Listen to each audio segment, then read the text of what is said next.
Page 84, Latin Dance Medley. A medley is where they take a bunch of something and stick them together in one piece of music. Usually a bunch of melodies from different songs, and they'll stick them together. And here they've done different Latin American style pieces, and they put them together, different rhythms and things. Let's go through this carefully because it is tricky. First, we'll talk about what's going on in the key signature. You look at the beginning of this. Starts out with one sharp, so it's G major. All the F's are sharp. Then you get to the bottom of the page, two fermatas. And when we do it together, I'm going to hold those for 2 counts each. I just double the value of it. Well, if you're playing it, you'd feel how long you hold it. When you get to the top of page 85, the key signature changes. Now it's in 3 flats. And you think, well, that's E flat, because that's what it is. Actually, it's in the key of C minor. We haven't had C minor yet, so I didn't tell you that. Don't get confused. Just know that there's 3 flats. So you're going to have a B flat, E flat, and A flat. Wherever they are, they're flats. Unless you have natural signs, which do. Keep it interesting. Then you go down to the 4th line down, and the key signature changes again to 1 flat, key of F. So B flat's there. So the key signature is changing. It's not going to be the same all the time. It's legal, they can do that. You will notice double bar lines between each of these because they're different sections, they're different pieces they put together. I want to talk about, I'm going to start with the right hand. I want to talk fingering for just forget rhythm for a minute. Let's just talk notes. You're starting out with 1 and 2 at the top of page 84 in the right hand. The important part here is the top note of the right hand. That's really where the melody is. So if you can bring that out, play it a little louder than the B, that's nice. And then you just do that. And then 3rd measure, it's here. Okay. That's really about all it is for page 84 in the right hand. Now again, I skipped the rhythm. I'll come back to the rhythm. I'm just talking notes and fingering. At the top of page 85, you're starting out with 2-4. Remember, it's an E flat. And then toward the end of the line, it's 2-4 again, but this is a DF. The 2nd line, last 2 measures, you have an EC, 1-5. That last measure, keep in mind it's a B flat. Well, it starts with the EC and then the B flat, A flat, because there's an A flat in the key signature, and then G. All the A's are flatted. Now, in the 3rd line down on page 85, in the 3rd measure over, you're starting out with 2nd finger on the G, and you have a quarter rest, and that gives you a chance to move your hands so you can play the E flat G with 3 and 5.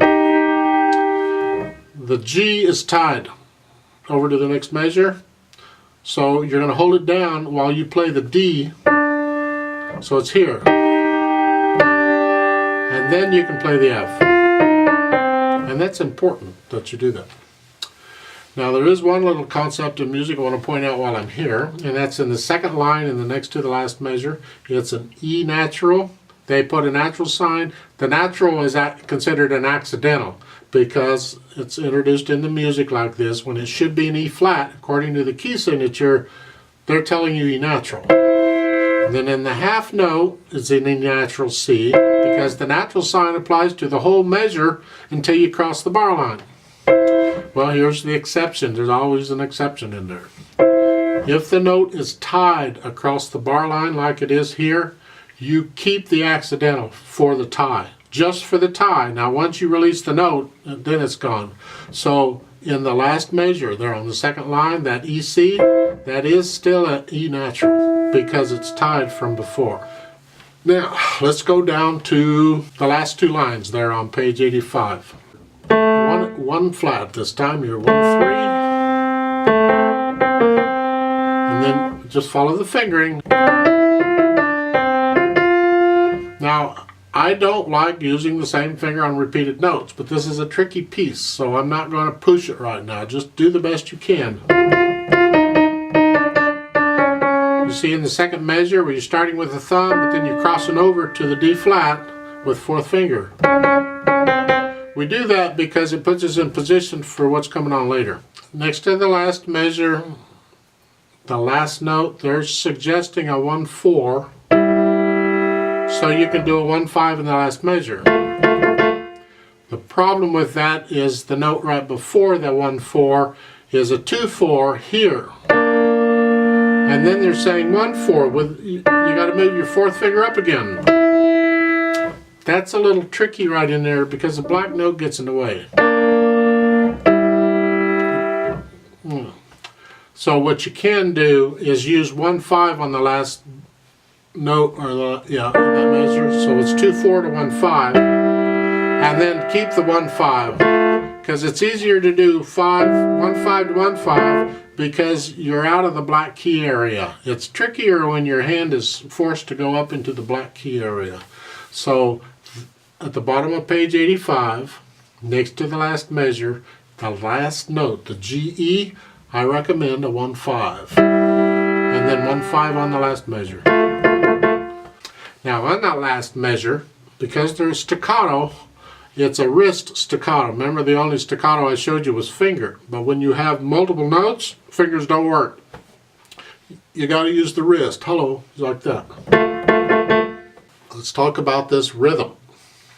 There are 3 different styles here. You have the Samba on page 84, the whole page. And then you have the Tango for the first 3 lines on 85. And then you have the Cha-Cha for the last 2 lines on 85, and those are repeated. So each one is different. We'll take them one at a time, and we have to take it slowly. And now it's in cut time because it moves. They want you to feel it in 2. It's a dance. Bah, have fun. But when you're learning this, forget cut time. It doesn't work. We're going to take it in 4/4 time. Slow 4/4, so we can go 1 and 2 and 3 and 4 and until we get a feel of it. And then once we get the feel of it, we can gradually speed it up. And once we've sped it up enough, then we can go back to cut time and feel that 1 and a 2 and a 1 and a 2 and I have a ball with it. But for now, 4/4 time, so a quarter note gets a count. Very slowly. At the beginning there on page 84, you have a 1 and 2 and 3 and 4 and. See how 4 is rest. So that comes on end of 4, and then after the end of 4 is 1 of the next measure. It's immediately. So it's 1 and 2 and 3 and 4 and 1 and then on the second measure, this is where it gets off. The right hand is playing on the ends of these things many times and trying to keep all that straight. It's like, very slowly. I'll go through it. 1 and 2 and 3 and 4 and 1 and 2 and 3 and 4 and 1 and 2 and 3 and 4 and 1 and 2 and 3 and 4 and then as you get that, then you put your metronome on whatever speed you got to, but keep it slow, and you can gradually speed it up. 1 and 2 and 3 and 4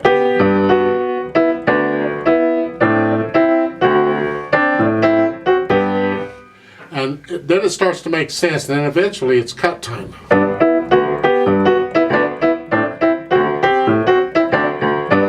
You start really, really slow and figure it out yourself. Don't wait for me to play it and then just copy me. I hate that. Just figure it out.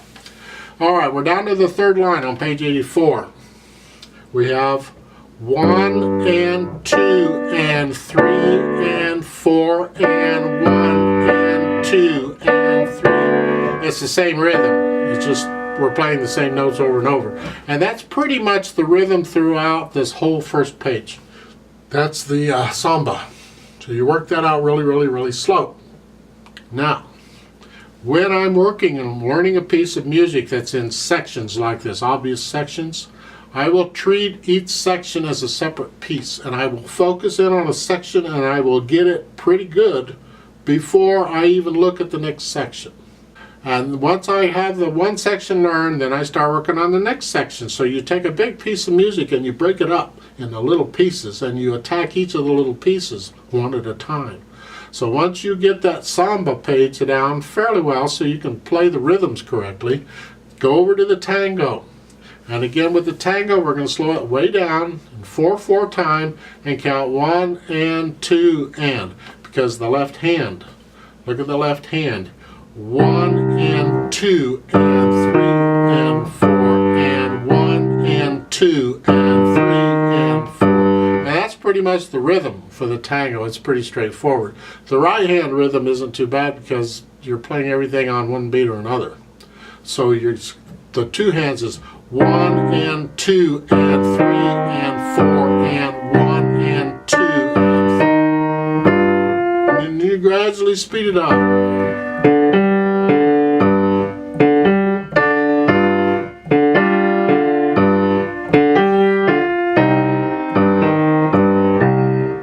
Thing, and you'll get that. Now, at the end of the third line, you got the half note with the fermata, and I'm going to have that for 4 counts. So B flat, and E. Then we go and do the cha-cha. Now I'm going to slow this way down to 4/4 time again, and we're 1 and 2 and thing. And look at this. This you can take one hand at a time at first if you have to. It's a big deal. It's 1 and 2 and 3 and 4 and 1 and 2 and 3 and 4 and 1 and 2.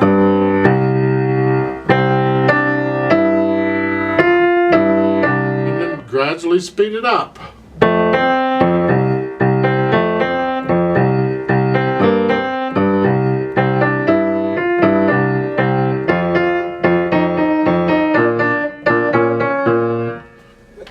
Work it out. The last line, that's weird. It's right hand.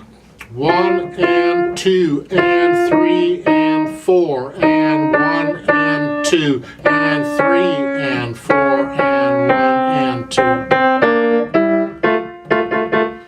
Work these out really, really, really, really slow. So let's take this whole thing real slowly, but instead of cut time, I'm going to take it in 4/4.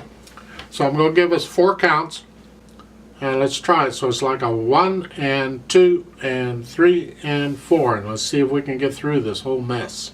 So starting out here and here at the top of page 84. When we finish 84, we're going to go right into 85, no stopping.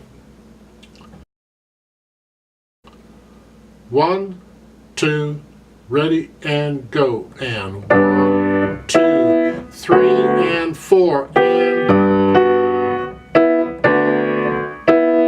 1 and 2 and 3 and 4 and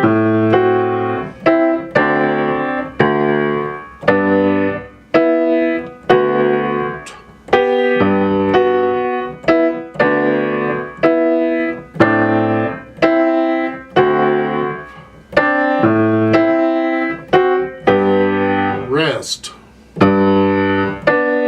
2 and 4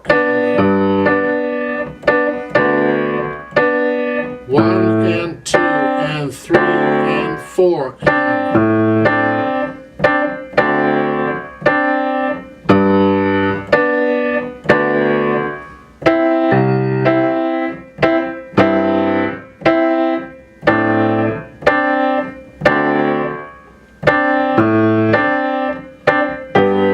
hold 1, 2 and 3 and 4 and 1 and 2.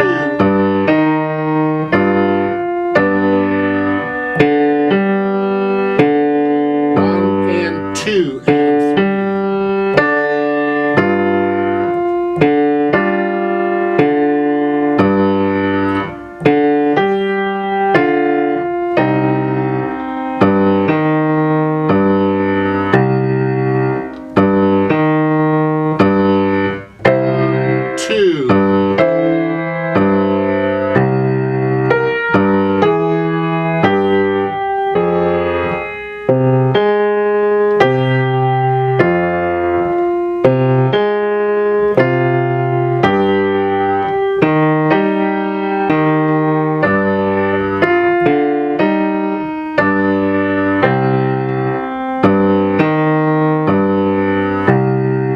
rest.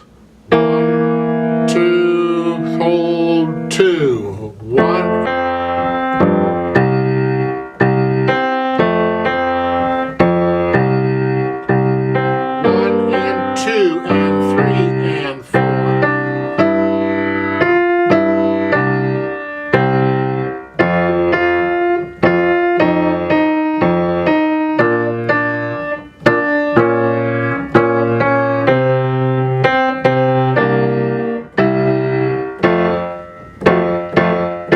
Repeat.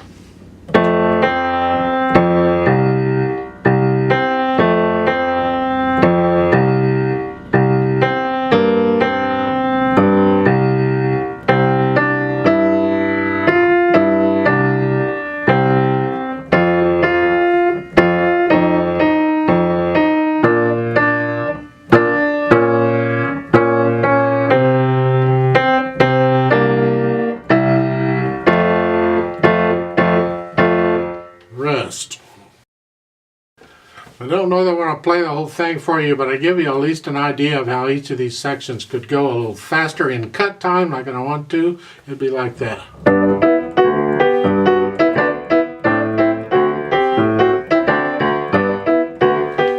Page 85.